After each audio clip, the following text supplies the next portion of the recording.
Nama Purbaya Yudisadewa mendadak jadi sorotan sejak dilantik menggantikan Sri Mulyani sebagai Menteri Keuangan. Publik penasaran, tapi yang justru menarik bukan reaksinya di luar, melainkan gejolak di dalam pemerintahan sendiri. Sejumlah pejabat terlihat mulai nggak nyaman, bahkan kabarnya figur kuat seperti Luhut Binsar Panjaitan sempat menunjukkan ketidaksepahaman soal arah kebijakan fiskal dan proyek strategis. Ingat proyek WUS, proyek kebanggaan yang dulu dijual sebagai simbol kemajuan teknologi bangsa. Tapi di balik itu, muncul pertanyaan besar. Kenapa biaya pembangunannya bisa jauh di atas standar negara lain yang lintasannya lebih panjang? Pertanyaan yang sama muncul lagi ketika Family Office diwacanakan.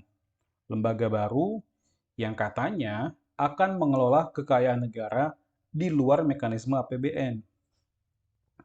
Banyak yang heran, kenapa pengelolaan uang publik justru makin menjauh dari prinsip transparansi.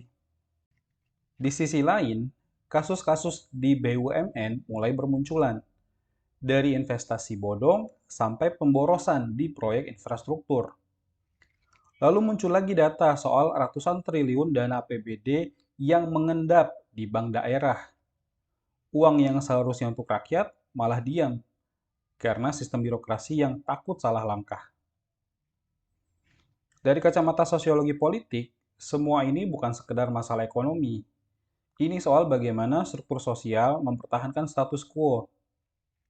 Ketika seorang Menkeu baru mencoba menertibkan sistem, ia otomatis menantang jejaring kepentingan yang sudah lama terbangun. Dalam teori Max Weber, kekuasaan birokratis selalu berhadapan dengan charismatic power, figur yang punya pengaruh besar di luar struktur formal. Itu sebabnya benturan seperti antara Purbaya dan Luhut bukan hanya soal kebijakan fiskal, tapi juga soal siapa yang mengatur arah kontrol ekonomi nasional. Sosiologi mengajarkan kita bahwa setiap sistem sosial punya mekanisme pertahanan diri.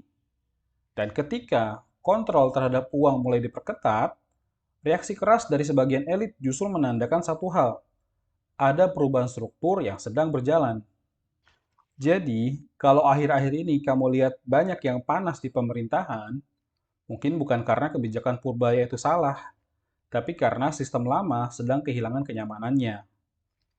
Pelajaran sosiologinya jelas, uang negara bukan sekedar soal anggaran, tapi cermin dari relasi kekuasaan, legitimasi, dan kepentingan.